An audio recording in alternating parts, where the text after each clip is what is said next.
Ni matumaini yangu mpendwa mtazamaji na msikilizaji, hujambo, nikukaribisha tena katika kipindi hiki cha mwongozo wa kujifunza Biblia.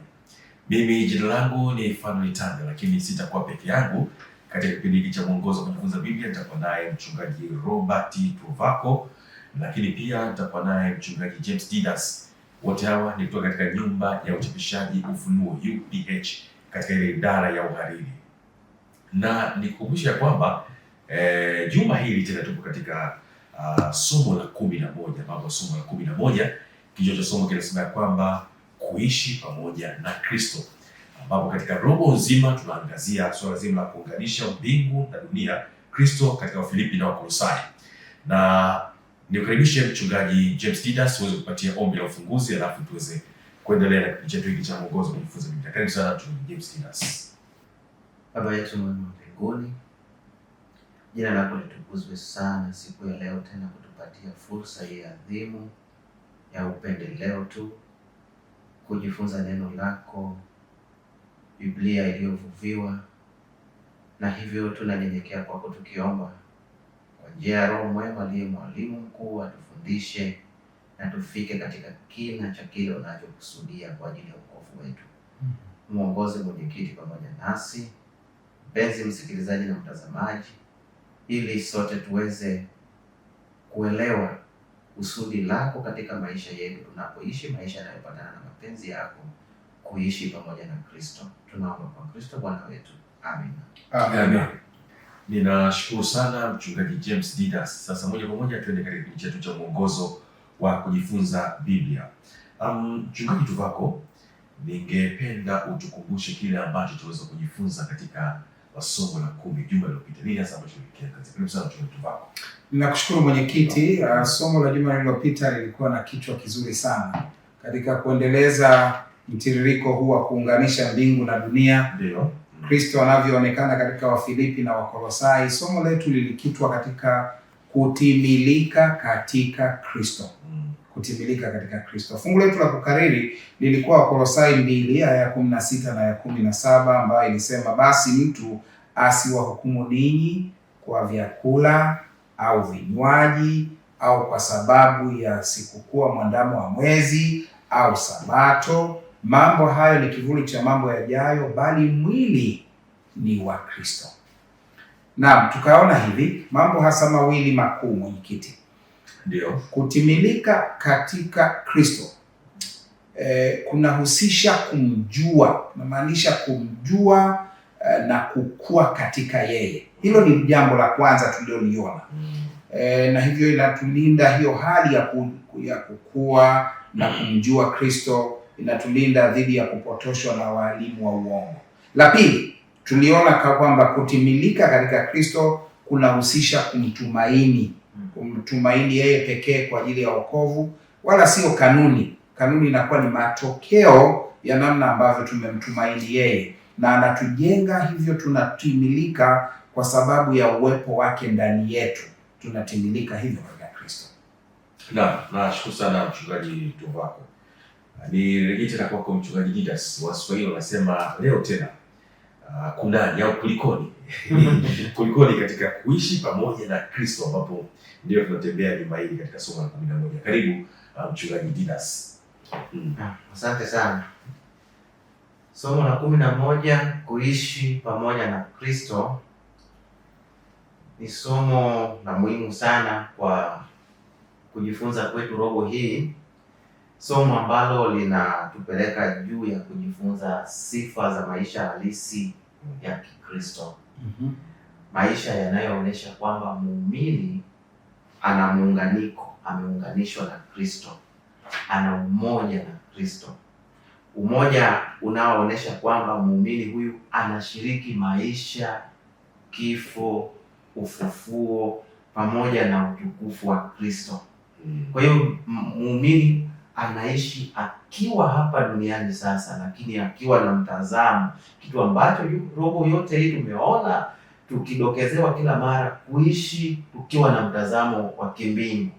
Maana kimsingi tunajifunza shughuli, kazi adhimu ya Mungu katika Kristo kuunganisha mbingu na dunia. Kwa hiyo muumini anaishi akiwa na mtazamo wa kimbingu. Fikra na mawazo yote ya muumini yanaondolewa katika dunia na yanapelekwa mbinguni. Kwa hiyo kwa namna ya pekee tutachunguza mada mbili muhimu katika kujifunza kwetu juma hili, namna ambavyo muumini wa kweli anakuwa yule ambaye mtazamo wake ni mtazamo wa kimbingu. Mtazamo wake unahamishwa kutoka duniani kwenda mbinguni. Kwa namna gani tutaona, lakini pia tutaona kwamba muumini wa kweli anadhihirisha sifa za maisha mapya katika Kristo. Siku kwa siku ya maisha yake anaonyesha kwamba yeye anaishi katika upya wa uzima kwa sababu ana muunganiko na Kristo. Fungu letu la kukariri katika somo la juma hili, Wakolosai sura ya 3:14, anasema zaidi ya hayo yote jivikeni upendo, ndiyo kifungo cha utimilifu. Ndio fungu la kukariri katika juma hili. Wanapenda kumkaribisha mpenzi mtazamaji na msikilizaji tunapojifunza pamoja juu ya maisha halisi ya muumini wa kweli ambaye ameunganishwa, ana umoja na Kristo. Na ninashukuru sana mchungaji Didas. Mchungaji Duhako, nilikuwa ninaangalia fungu la kukariri la juma hili. Nadhani watu wote wamelikariri. Ni fupi kabisa. Unatamani iwe hivyo. Lakini kuna mwingine hata hilo fungu anachukua muda. Kulikariri. Ni mstari mmoja tu.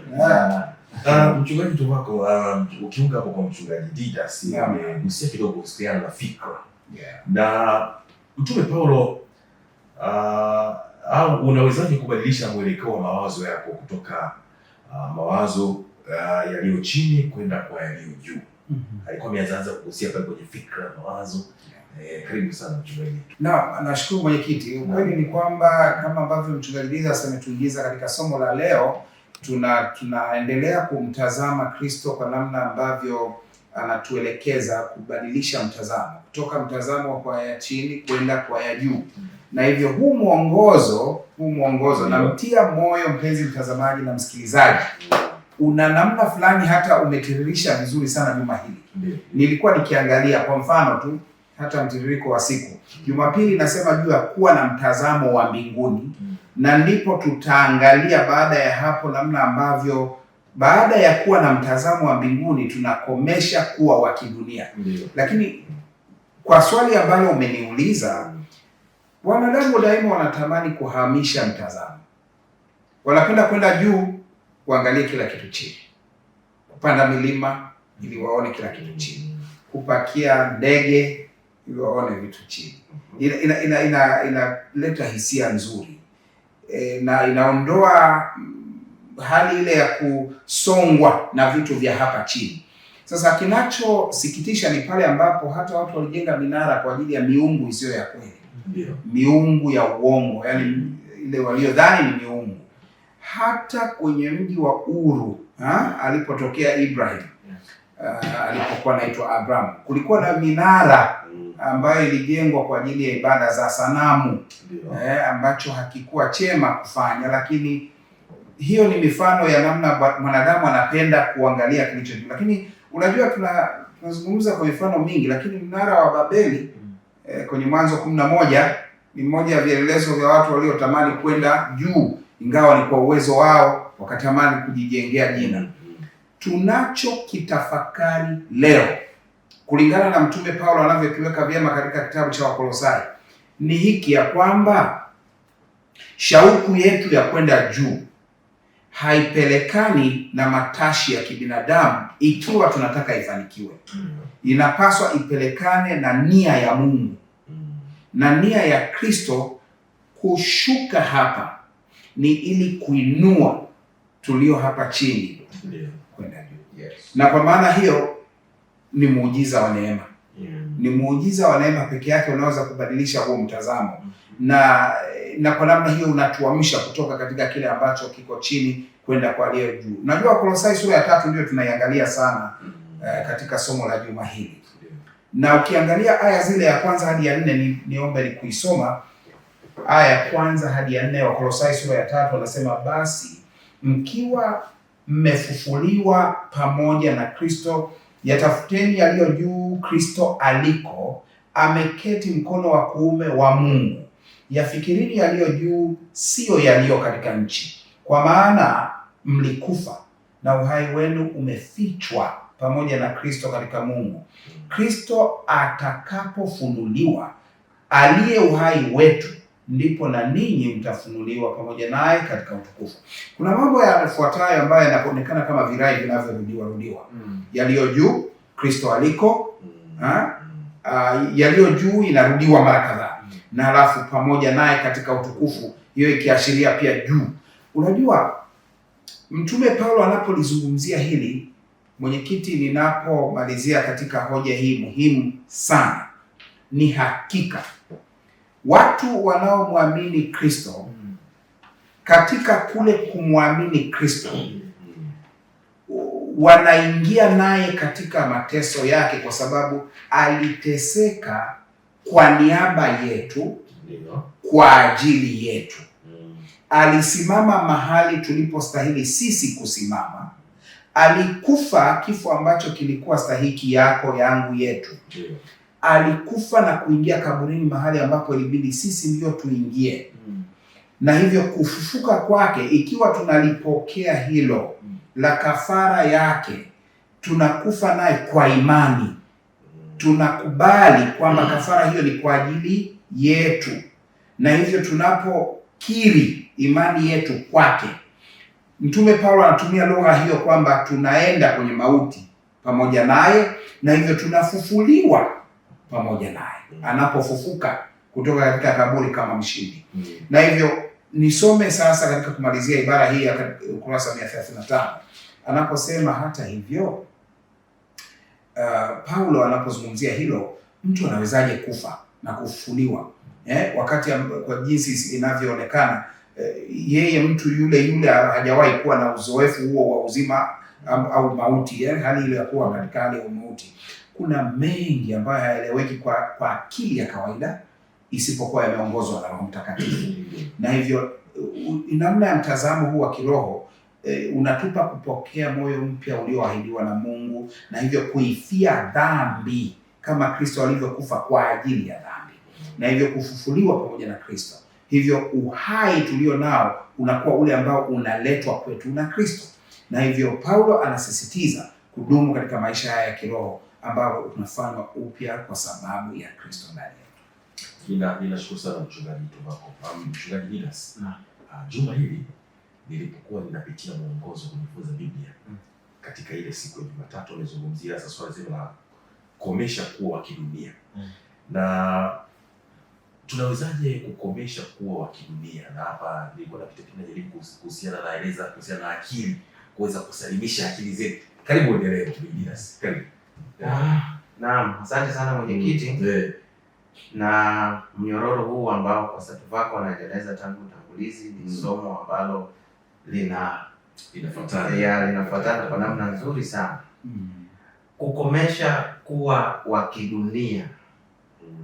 Mtunzi alileta hoja katika aya ya kwanza kabisa katika ule ukurasa wa 136 kwamba tumesikia mara nyingi kuna kauli mbiu kadhaa katika nchi zetu, kauli mbiu zingine za kimataifa, hata kwenye jamii tumesikia kauli mbiu kama komesha vita. Kama sasa hivi unaweza ukasikia sana, kuna sauti zinavuma, maana kule Mashariki ya Kati kumechafuka. Lakini umesikia kauli mbiu kama komesha ukataji miti. Katika jamii zetu utasikia komesha unyanyasaji wa watoto au unyanyasaji kwa wanawake na jamii fulani, wale wenye ulemavu. Kuna kauli mbiu nyingi, komesha silaha za nyuklia. Hizo ni kauli mbiu ambazo tumezizoea sana. Lakini anasema kuna moja ambayo huenda hatujawahi kuisikia na inaweza kushangaza kabisa. Kama ungesikia kuna bango fulani limewekwa mahali fulani au kuna billboard inaonyesha komesha kuwa wa kidunia. Hilo ni jambo ambalo lingeshangaza kidogo, kwa sababu mtazamo wetu wa ulimwenguni hapa, hilo linaweza likawa ni jambo kubwa sana ambalo halipatani na fikra na mtazamo wa watu wanaoishi duniani. Pastor wako alikuwa anaelezea hayo mawazo ya duniani na ya mbinguni yanavyokuwa na ukinzani. Ukikaa katika dunia, maana kuna watu ambao tayari wameshachagua maisha yao kuwa ya hapa. Kwa hiyo ukimwambia kukomesha kuwa wa kidunia anaweza kukushangaa. Lakini sisi kama watu ambao Pastor Tuvako amesoma fungu linalosema kwa kuwa tulikufa na kuzikwa na kufufuka pamoja na Kristo, mtazamo wetu haupaswi kuwa wa hapa. Na anachosema Paulo hamaanishi kwamba tunahama duniani. Hatuendi kuishi kwenye angahewa yetu fulani huko kwenye sayari nyingine au tunakakisiwa ketu kama watu wa Mungu. Tuko duniani. Hata Yesu mwenyewe katika ombi lake la Yohana 17 alisema sikuombi uwatoe duniani. Kwa hiyo tutakuwa hapa. Lakini je, katika kuwa kwetu ulimwenguni, ndivyo anachosema Paulo hasa, tunakuwaje na mtazamo wa kimbingu daima? Ndio.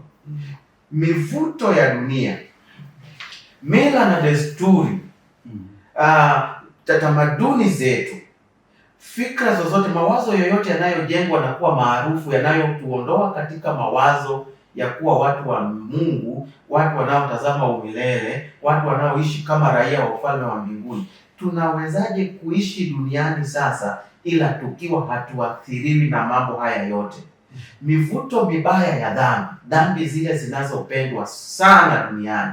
Najua Pastor Tuvako, dhambi imeenda mbali sana. Hata kile ambacho Paulo alikisema katika kitabu cha Warumi sura ya kwanza 24 kwamba watu wameenda mbali sana wakifuata tamaa za mioyo yao, hata wanafuata uchafu, hata wakivunjiana heshima miili yao, hata watu wanaume wanageukiana wenyewe kwa wenyewe na kuwakiana tamaa, hata wanawake nao wakiacha habari ya kuwa katika hali ya ndoa kama Mungu alivyokusudia mwanzo na kugeukiana wao kwa wao. Dunia imefika mbali sana kiwango hicho. Lakini je, sisi watu wa Mungu tunaoamini kwamba tulifufuliwa na Kristo kama ambavyo Pastor amekwisha kueleza, tunaishije katika ulimwengu mchafu hivyo lakini tukiwa na mtazamo wa mbinguni? Paulo anatoa kanuni au ushauri, lakini kwa njia ya amri, ambayo katika ile aya ya 5 na 6 wa Kolosai anasema mambo yafuatayo. Anasema basi vifisheni viungo vyenu vilivyo katika nchi, uasherati, uchafu, tamaa mbaya, mawazo mabaya, kutamani, ndiyo ibada ya sanamu.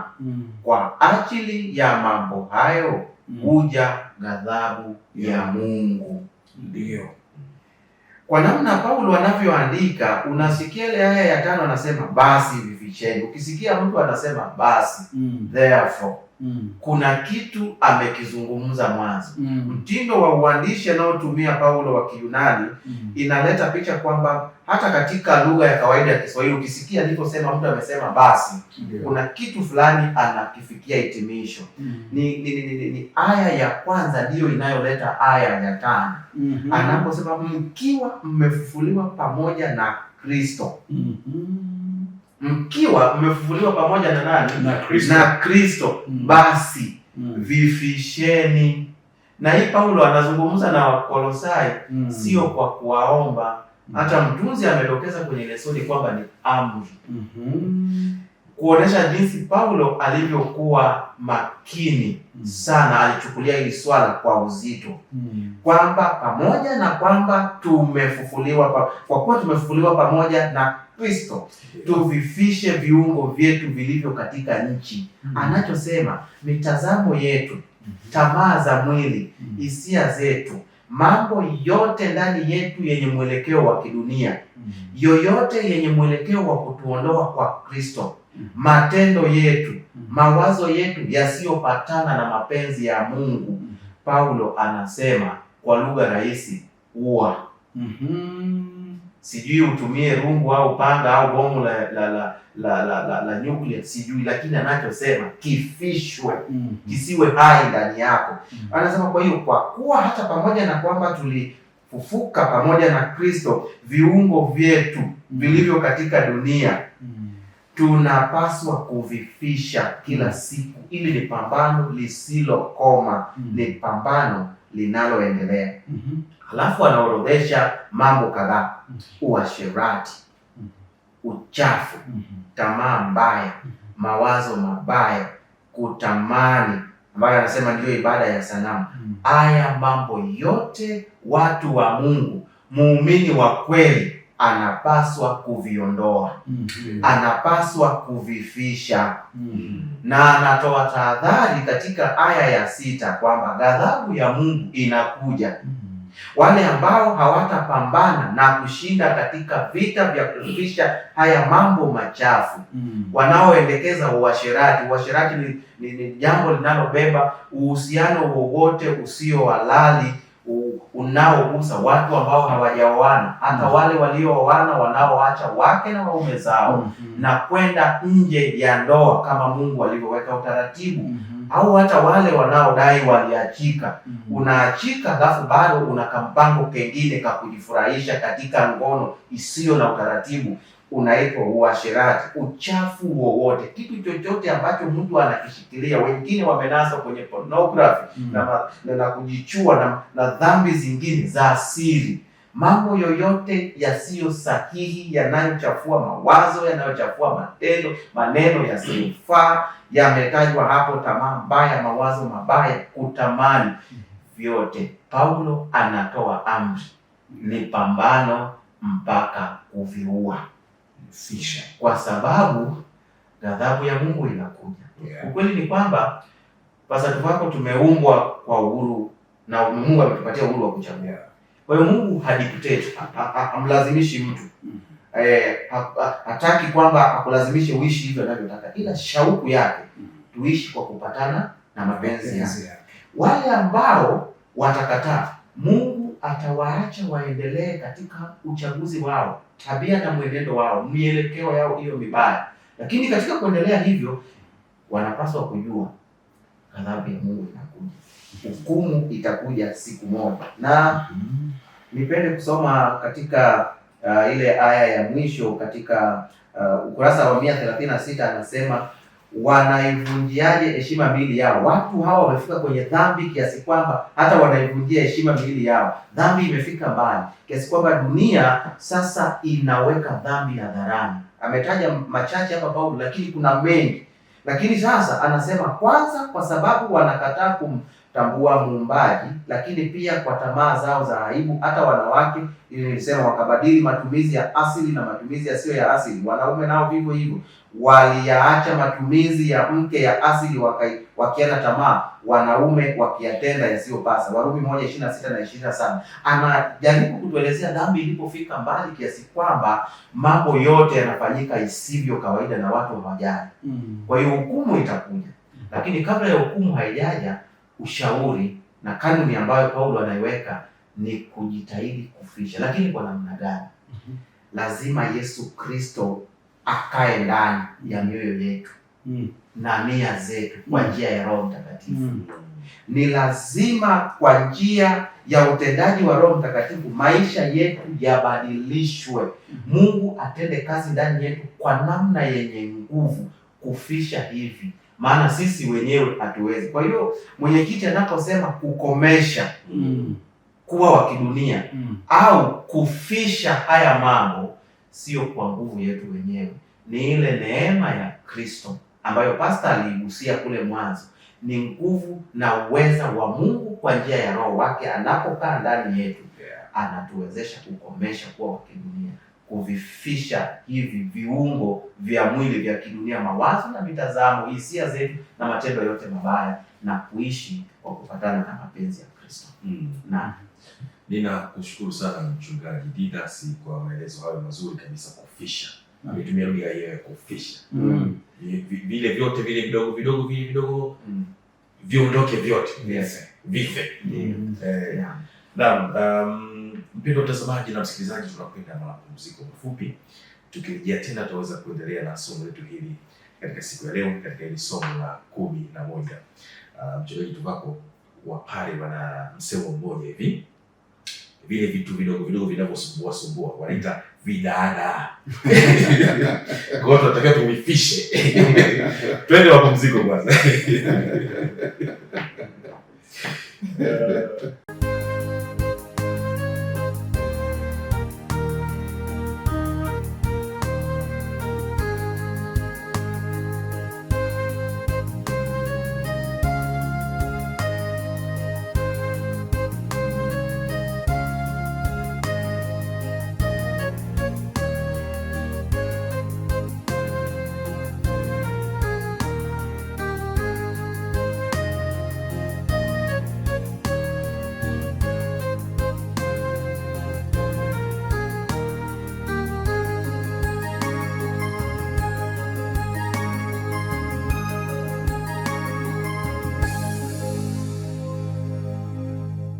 Tumerejea tena mpendwa mtazamaji na msikilizaji, kama unaungana nasi, kipindi ni mwongozo wa kujifunza Biblia katika somo la 11. Nirejee tena kwako mchungaji Tuvako. Naam.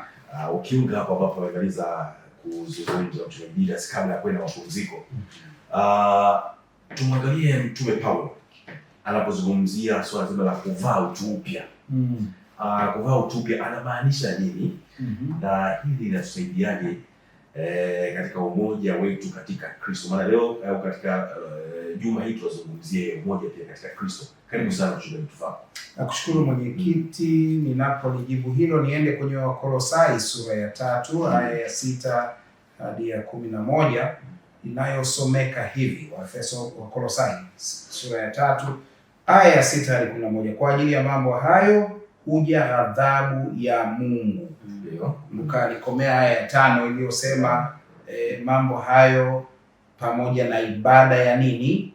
Anasema ndiyo ibada ya sanamu. Sasa kwa ajili ya mambo hayo, yani uchafu huo, uasherati, tamaa mbaya, mawazo mabaya, kutamani, kwa ajili ya mambo hayo huja ghadhabu ya Mungu. 7. Katika hayo ninyi nanyi mlitembea zamani mlipoishi katika hayo. Lakini sasa yawekeni, nasema yawekeni mbali nanyi hasa haya yote: hasira na ghadhabu na uovu na matukano na matusi vinywani mwenu. Msiambiane uongo, kwa kuwa mmevua kabisa utu wa kale pamoja na matendo yake, mkivaa utu mpya unaofanywa upya upate ufahamu sawasawa na mfano wake yeye aliyeuumba. 11. Hapo hapana Myunani wala Myahudi, kutahiriwa wala kutokutahiriwa, mgeni wala mshenzi, mtumwa wala muungwana, bali Kristo ni yote na katika yote. Sasa mwenyekiti, kuna wakati fulani nimewahi kuliona hivi, nadhani tumelisikia pia likisemwa katika mazingira fulani. Mtu amekasirika, ameudhiwa kabisa, anasema huyu jamaa nifahamu. Yaani utu wangu wa kale ukiibuka. Na mwingine anasema kabisa, sasa hapa ngoja nikuvulie koti. Yaani avue ule utu anaoonekana nao sasa hivi. Mwingine anasema ngoja nimweke Kristo pembeni kidogo. Kwa misemo yote hiyo ni kuashiria kwamba tumeuweka karibu huo utu wa kale. Yani hapa tumevaa koti, lakini ndani upo bado. Au upo karibu kabisa na sisi pale, ili tukiona joto tunatoa hivi tunavaa hiki. Yani kuna lugha zinazoweza zikaashiria ya kwamba lugha ya Mtume Paulo hatujaielewa. Na ndipo nilikuwa nakuja hapa kwamba anaposema kuvaa utu mpya, anamaanisha huo wa kale umezikwa. Umekufa, hauko hapo karibu, umezikwa. Uwezi ukatukana tena. Yaani wewe mtumishi wa Mungu huwezi ukasikika unasema lugha ambayo wale ambao hawajamjua Kristo wanaisema. Haiwezekani. Kama kweli wewe ni Mkristo, kuna mambo ambayo kama ambavyo lugha hii inavyoonyesha katika ibara na aya ambazo tumezisoma, hayapelekani kabisa na tabia ambayo ni ya Kristo. Na kwa lugha hiyo amesema hakuna kitu ambacho, nilikuwa nikisoma hii juma hili nikashangaa, hakuna kitu ambacho maandiko hayajakisema. Yaani mpaka na matusi. Unajua kuna vitu ambavyo tusingesema katika mazingira ya kawaida, lakini navyo vimesemwa kwamba hiki hakipaswi kuwepo. Wakati mwingine maandiko yanasema uwe na hasira lakini usitende dhambi. Jua lisichwe wakati ambapo hasira bado iko kifuani mwako. Kwa maana hiyo kwamba haya yote yanafahamika, yapo. Kunaweza kuwa na sababu za halali kabisa za kukuudhi. Lakini je, unaitikiaje? Ametumia maneno ambayo wakati mwingine ikiwa nikitafakari kidogo, hasira alafu ghadhabu. Kuna tofauti gani kati ya matukano, matusi? Si kama mmeiona hiyo kwenye aya ya 8. Inakuwa kama vile inarudia kile kwa neno lingine. Ninajifunza, ni msisitizo, ni lugha inayodhihirisha ya kwamba hakuna nafasi yoyote kwa Mkristo aliyemkubali Kristo na kumvaa na huo utu upya kuishi kwa namna ambayo matendo, maneno yanatoa lugha na yanaonesha mihemko ile ambayo haijatawaliwa na Kristo ambaye ameua utu wa kale. Kwa lugha hiyo, mwenyekiti, kuna vitu ambavyo vimetajwa, aya 8 vimetajwa kwa namna hizo. Lakini unajua mwongozo wetu tunatumia neno mkazo. Kwamba sasa. Naposema sasa, yani basi sasa. Lakini sasa. Ni lugha inayosema ni emphatic, yani anapiga muhuri kwamba imeshaisha ile. Sasa ni mwenendo mpya. Hasira na ghadhabu, ukurasa 137, vinaweza kueleza mwitiko wa Mungu wa haki kwa dhambi. Mungu anasema kwamba ana hasira dhidi ya hayo. Ghadhabu ya Bwana imetajwa pale nyuma, tumeisoma katika aya ya 6. Mambo hayo yanaleta ghadhabu ya Bwana. Na kwa sababu hiyo anasema inaletwa na hayo yanayoonekana katika utu wa kale. Usiruhusu hasira ya Bwana irejee. Na hivyo kijicho na mambo yanayopelekana na hayo yanaleta mtazamo mwingine kwa ubaya. Uzushi unaleta kashfa. Shutuma zinaleta matusi na lugha chafu. Paulo anasema hivi vyote vinakufa unavaa utu mpya. Nimalizie kwa kusema hivi. Utu wa kale kulingana na Warumi 6 aya 6, tunapendekezea mpenzi mtazamaji na msikilizaji aisome hiyo. Anaposemea juu ya utu wa kale anasema ulisulubishwa pamoja na Kristo pale msalabani, hivyo kwa imani umekufa na yeye pale. Na hivyo Waefeso 4 pia inasema juu ya aya ya 22 hadi 24, anasema vueni mwenendo wa utu wa zamani. Na hivyo mnavaa na kuwa katika hali ya kuwa kiumbe kipya. Na unajua kiumbe kipya, mahali pengine Mtume Paulo anapozungumzia kiumbe anazungumzia pia katika sitiari ya kanisa na viungo vyake. Na hivyo kama viungo vya kiumbe kile, mwili wa Kristo, vikiwa katika upatanifu wa Kristo, hakika kuna umoja. Na hivyo mtu akiuvaa Ukristo, anamvaa Kristo, ataakisi tabia ya Kristo. Mkono ukiakisi tabia ya Kristo, mguu ukiakisi tabia ya Kristo, jicho likifanya vivyo hivyo, mwili utakuwa wa Kristo kwa kweli. Unamwakisi Kristo katika haki yake, katika namna ambayo anafanywa yule huo mwili ambao ni kanisa liende kwa mtazamo huo. Sitiari hizi zinaelezea uongofu na matokeo yake, ambao Paulo anasema katika Wakorintho wa pili 5:17, mtu anakuwa kiumbe kipya. Na hili linapaswa lionekane lionekane kwa mmoja mmoja, lakini pia kama ulivyouliza mwenyekiti, lionekane katika umoja wa kanisa la Mungu. Kristo ndiye awezaye kufanya hilo liwezekane katika maisha yako.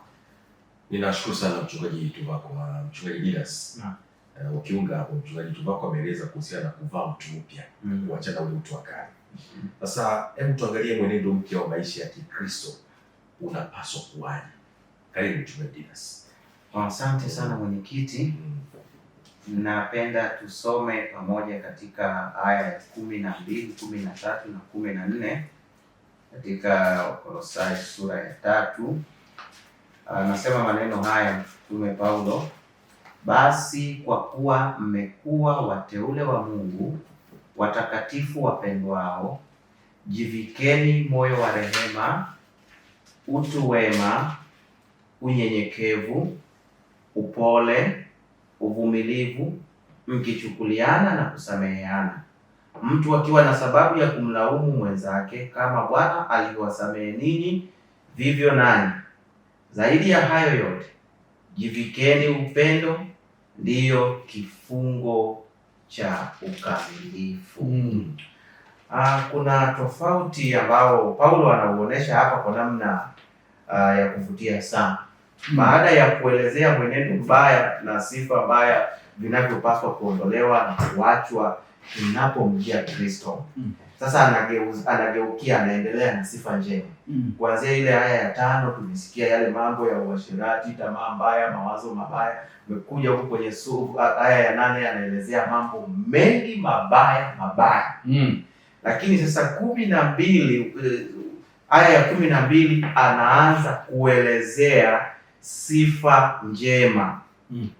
Anaelezea kama kipindi, yani kuna kampito fulani kabisa wa mtu anayehama kutoka gizani kwenda kuingia katika nuru. Haleluya. Anatofautisha utu wa kale wa dhambi kama ulivyosema na utu mpya uliomvaa Kristo. Muumini huyu sasa anaonekana kuishi maisha mapya ambayo ni matokeo ya Kristo kuishi ndani yake. Amina. Ndiyo. Na tunapata picha, hata mtunzi wetu anatupatia picha ya Israeli ya kale. Mungu aliwaita kuwa watu wake maalum na akakusudia waakisi tabia yake. Waishi kama watu wake wa pekee sana. Hilo alikuwa amekusudia. Tena wito wao haukuwa wito wa kawaida. Ulikuwa ni wito wa utakatifu, kutengwa kwa kusudi maalum. Vivyo hivyo ndio mtazamo wa Paulo. Hata waandishi wengine, hata Petro na waandishi wengine wanaelezea kwamba wanaomwamini Yesu wanaitwa wateule, wateule wa Mungu. Japo si wote wanaoitwa, kama Biblia inavyosema. Mathayo wakiandika ile aya ya 14, Mathayo 22 anasema waitwao ni wengi bali wateule ni wachache. Mungu amewaita watu wengi, lakini kuna wale wanaoitwa wateule. Hawa ni wale wanaoishi maisha haya tunayojifunza, kwa sababu wamefufuliwa na Kristo, wamepewa ule utu mpya ndani ya Yesu Kristo. Sasa mwenendo wao ni mpya. Sio vile alivyokuwa anasema pasta kwamba kuna huyu mtu wa kale anaonekana kama bado anafurukuta. Kumbe hakuzikwa akafa, lakini kama kweli alizikwa. Huyu mtu anayeitwa mteule ni mtu anayeishi maisha mapya kabisa yanayoashiria kwamba umoja wake, muunganiko wake na Kristo ni thabiti. Kwa hiyo utu wa kale hauinuki tena. Israeli ya kale walikuwa wanafurahia baraka za upendo wa Mungu kama watu wake hasa. Waliitwa kama taifa teule na wakatengwa na mataifa mengine ili wawe nuru. Ulimwengu wao wa kale ulikuwa umejaa giza kubwa la dhambi, hasa dhambi ya kutokumtambua Mungu. Kulikuwa na miungu kila kona, ibada ya sanamu ambayo ilikuwa haishikiki. Unajua, hata nawaza hata wakati Yuda wanachukuliwa kwenda Babeli au maeneo mengine, ni kana kwamba Mungu wao yaani taifa lao zima limeshindwa, wao wameshindwa na taifa zima na kiongozi wao mpaka Mungu wao. Yaani Mungu wao Yahweh, Mungu aliyeziumba mbingu na nchi, ambaye kimsingi anapaswa kuwa Mungu wa dunia yote, naye kana kwamba alishindwa na kupelekwa utumwani na kule afurukuti yuko kwenye imaya na mamlaka ya Mungu mwingine. Hivyo ibada ya sanamu ilikuwa kubwa sana. Mungu akutambuliwe. Israeli Mungu anamuita na mfanya mteule ili mataifa mengine wapate kumjua.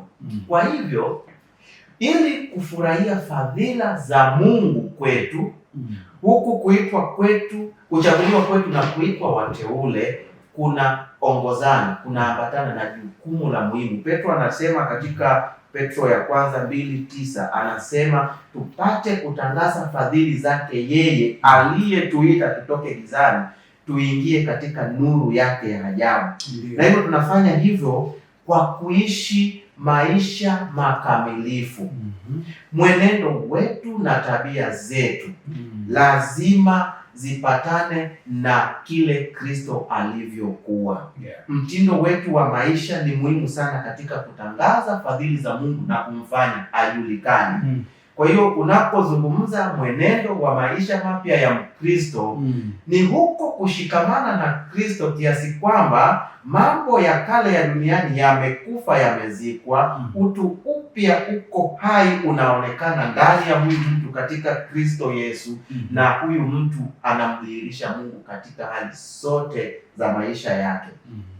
Na hivyo Paulo ametaja sifa 8 ambazo ningezisoma kwa haraka tena katika ile Wakolosai 3 aya ya 12 anasema, basi kwa kuwa mmekuwa wateule wa Mungu watakatifu wapendao, jivikeni moyo wa rehema, utu wema, unyenyekevu, upole, uvumilivu, kuchukuliana, kusameheana, kutokulaumiana. Anasema zaidi 14, zaidi ya yote jivikeni upendo. Na niligundua kwamba Paulo anataja sifa hizi, anataja sifa za Yesu Kristo, tabia ya Yesu Kristo na namna anavyoshughulika nasi. Kwa mfano anavyosema mpendane.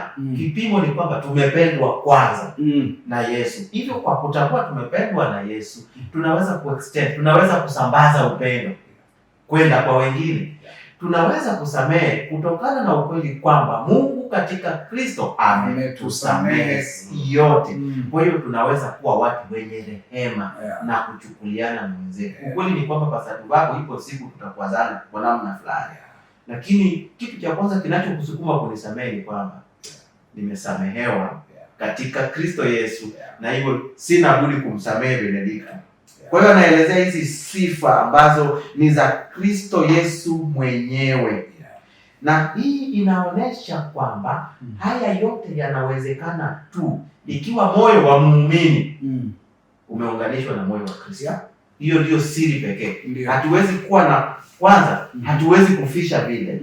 Fisheni uasherati, tamaa mbaya, mawazo mabaya na nini, lakini pia hatuwezi kuwa na moyo wa rehema na utu wema na unyenyekevu na upole na uvumilivu na kuchukuliana na kusameheana na kifungo cha ukamilifu, upendo. Never, haiwezi kutokea kama hatujaunganishwa na Kristo.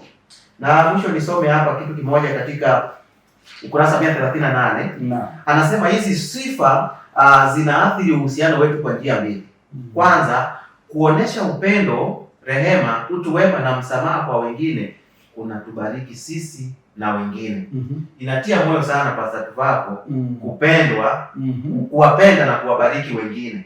Alafu kama ni Wakristo wa kweli, umempenda mtu na kumuonesha wema na kumrehemu, alafu akarudisha hicho hicho kwako, inaleta baraka kwetu sisi na wengine tunaowatendea hivyo. Alafu pili, anasema muhimu zaidi, hizi sifa zinatuathiri kwa namna ambavyo Mungu anatukuzwa. Na inaweza kuwatia moyo wengine kumwamini na kumfuata Yesu Kristo.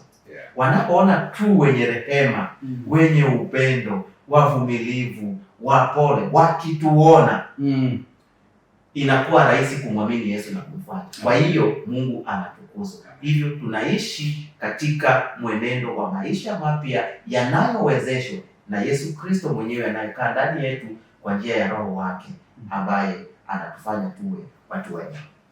Na asante sana Mchungaji Didas kwa maelezo hayo. Nikirejea tena kwako Mchungaji Tuvako. Mchungaji Tuvako, unapenda muziki. Sasa maisha mapya yanaonekanaje katika mazingira ya siku kwa siku? Lakini pia ndio maana tunaweza unapenda muziki. Na muziki mzuri uchangiaje katika maisha haya? Karibu sana Mchungaji Tuvako. Naam, nashukuru mwenyekiti. Kabla sijaendea hilo la muziki, nianzie kwa pale ambapo Mchungaji Didas amepazungumzia ile muda mfupi. Unajua mwenyekiti, hivi karibuni hasa mwishoni mwa mwaka familia yangu ilipitia misiba kidogo, na kuja mwanzoni mwa mwaka huu ndipo tukawa tunarejea hivi, lakini ninachosema ni namna ambavyo amelizungumzia juu ya mwenendo huu wa Kikristo, utu wema, upendo. Nimejifunza kuna watu wa Mungu wengi wanaweza wasiwe ndio wengi zaidi, lakini wapo watu wa Mungu wengi ambao tumeshuhudia upendo wa ajabu sana. Yaani mtu anayetenga muda na kuja kukusalimu, kukupa pole katika ratiba ngumu za leo, mpaka hivi karibuni. Yaani unashangaa sasa, mbona tunadhani tumefarijika tayari, lakini unaona kabisa watu mpaka unasema mbona haya ni madeni, mbona sijawahi kuwatendea watu kwa uzuri kiasi hicho. Watu wakiwa na utu wema wanafanya maisha kuwa rahisi, wanafanya maisha kuwa na amani, wanafanya tumaini lirejee hata pale ambapo kuna kuvunjika moyo. Unapozungumzia swala la kuishi maisha ya siku kwa siku, mwenyekiti, katika mazingira haya, niendelee kwenye aya ya 16 na ya 17. Mtume Paulo anaposema hivi: neno la Kristo na likae kwa wingi ndani yenu katika hekima yote, mkifundishana na kuonyana kwa zaburi na nyimbo na tenzi za rohoni, huku mkimwimbia Mungu kwa neema mioyoni mwenu, na kila mfanyalo kwa neno au kwa tendo, fanyeni yote katika jina la Bwana Yesu, mkimshukuru Mungu Baba kwa yeye. Unajua inanikumbusha ile Wakorintho wa kwanza 10:31, mlapo au mnywapo au mtendapo neno lolote, fanyeni yote kwa utukufu. Sijui kama mlifahamu wimbo, maana umeniuliza juu ya muziki. Sasa hili fungu linanipeleka nyuma kidogo. Mlapo mnywapo mtukuzeni, mlapo mnywapo mtukuzeni, mlapo mnywapo mtukuzeni, mtukuzeni Mungu. Sijui kama ulikuwa umeshazaliwa, lakini kwa huu wimbo ni nyimbo zinazofanya kukumbuka kile ambacho Kristo ametenda. Na hivyo mafungu haya yanatuambia kama ambavyo alitenda, neno lake likae ndani yenu, halafu si kidogo, kwa wingi. Sasa kwa wingi kwa maana gani? Mwenyekiti, kuna mambo kadhaa ambayo ni muhimu kuyaangalia hapa. Lugha inaeleza kwa namna ya msisitizo kama huo, kuonyesha wingi huo na jinsi ambayo inafananisha neno la Kristo linavyoweza kufanana likikaa ndani yetu. Lakini kina maana gani hiki kirai au niseme hii ibara? Kila mmoja, mpenzi mtazamaji na msikilizaji, nasi sote, kila mmoja ana fursa ya kuchagua kila siku kusoma neno la Mungu, kuomba. Ni fursa ya uchaguzi, lazima uchague. Na unapochagua hivyo, ndipo litakaa kwa wingi ndani yako. Usipopanga kwenye ratiba yako, unasubiri mwenyekiti, sisemi kwa ubaya, lakini unakutana na marafiki zetu wengi siku hizi ambao wanasema mimi bwana nasubiria Ijumaa jioni niangalie mwongozo wa kujifunza Biblia ili nipate la kujibu siku ya Sabato. Moyoni nasema kama wewe unaangalia ili upate la kujibu siku ya Sabato, bado kuna shida. Ingepaswa usome kila siku. Hiki ni kichocheo tu, usome mwenyewe, likae ndani yako. Halafu unapokuja kuangalia tunachojadili, ulinganishe na kile ulichosoma, na halafu uwe umejijenga vizuri. Nimalizia kwa kusema hili, mwenyekiti, tunatiwa moyo Mtume Paulo anaposema kuna zaburi, kuna tenzi, kuna nyimbo za rohoni. Mwandishi wa mwongozo wetu anapendekeza hili, ya kwamba haikuwekwa hii lugha kuamaanisha tu nyimbo zozote. Ni nyimbo zinazotokana, na amesemea katika neno pia zaburi, kwamba zinatoka Agano la Kale hadi Agano Jipya. Nyimbo zilizotumiwa katika kuhusianisha maandiko na muziki. Hivyo ni muziki unaomuinua mtu kutoka kwa yale ya chini kwenda kwa yaliyo juu. Ipo tofauti kubwa mno. Kwa sababu ya muktadha wetu na muda tulionao, hatuwezi kusema hapa kwa kurejea, lakini kuna namna ambavyo muziki umethibitishwa usiotoka juu unashusha hata viwango vya kufikiri, unadhoofisha hata maadili. Huwezi ukafa katika yale tuliyosema umekufa huku ukiendekeza muziki usiotoka juu. Huwezi.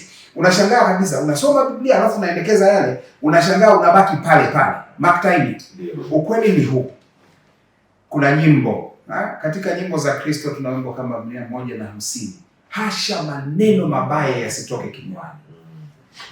Kuna moyo mwema uzuie ndimi zisitamke, toe uchafu.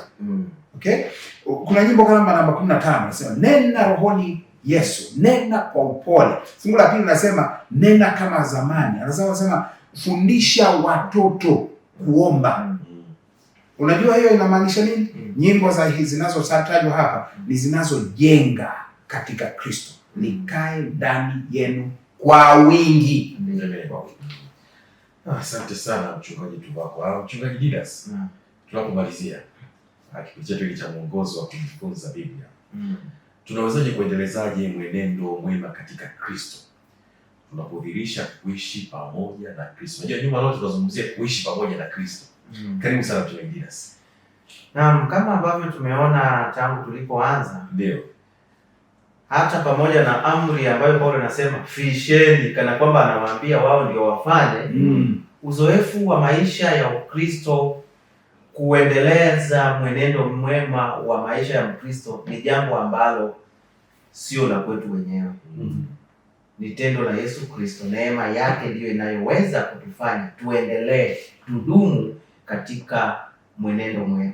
Kwa hiyo kwa njia ya Roho Mtakatifu anayekaa ndani yetu, tunaweza kuishi katika uzoefu wa siku kwa siku wa kuwa watu wema. Amen. Lakini kuna uchaguzi kama nilivyosema, ni lazima nifanye kwa makusudi, kusoma neno, kuomba, kutafuta kuwa karibu na Kristo.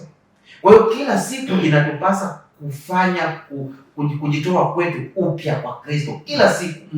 Lakini vita ya uovu ni vita ya kila siku. Lazima kila siku tunuie kupambana na uovu. Lakini kila siku lazima tujilinde dhidi ya tabia zote za dhambi na mielekeo ya dhambi. Tupambane kwa namna inavyowezekana kwa msaada wa Kristo Yesu anayekaa ndani yetu kwa njia ya Roho wake, kuendelea kuwa watu wema, kuendelea kudumisha matendo mema, kuishi kama watu wanaoishi mbinguni tukiwa hapa. Inawezekana. Kwa hiyo kwa msaada wa Mungu kwa njia ya Roho wake na kwa kuchagua kwetu kujisalimisha kwa Mungu kila siku, tukipambana na dhambi, basi tunaweza kuendelea kuishi katika maisha yanayompendeza Mungu, maisha ya mwenendo mwema. Asante sana mchungaji Didas. Lakini pia nikushukuru sana mchungaji Tuvako kwa nasi tena kwenye kipindi hiki cha mwongozo wa kujifunza Biblia. Mimi jina langu ni Family Tani, na kushukuru sana kwa kutenga muda wako kuwa nasi tena katika kipindi hiki. Tunapomaliza kipindi hiki, ni kuombe mchungaji Robert Tuvako uweze kutufungia kwa ombi. Karibu. Tuombe. Baba Mungu wetu mwenye enzi, Mwokozi wetu, mpaji wa vyote vilivyo vyema, tunakutukuza na kukusifu. Wewe unastahili. Asante kwa neno lako ambalo leo tumekuwa na fursa ya kulitazama na kulijadili na kukusikiliza ukinena kwetu kupitia kwalo, ya kwamba tunaweza kukamilishwa kutembea pamoja na wewe Kristo, tukiwa na imani katika wewe. Tusamehe katika kupungua kwetu, ukatuokoe kwa ajili ya utukufu wako. Mbariki mpenzi mtazamaji na msikilizaji, na kila mmoja wetu tuwezeshe kutembea pamoja na wewe Yesu, katika jina la Bwana wetu Yesu, amen. Amen.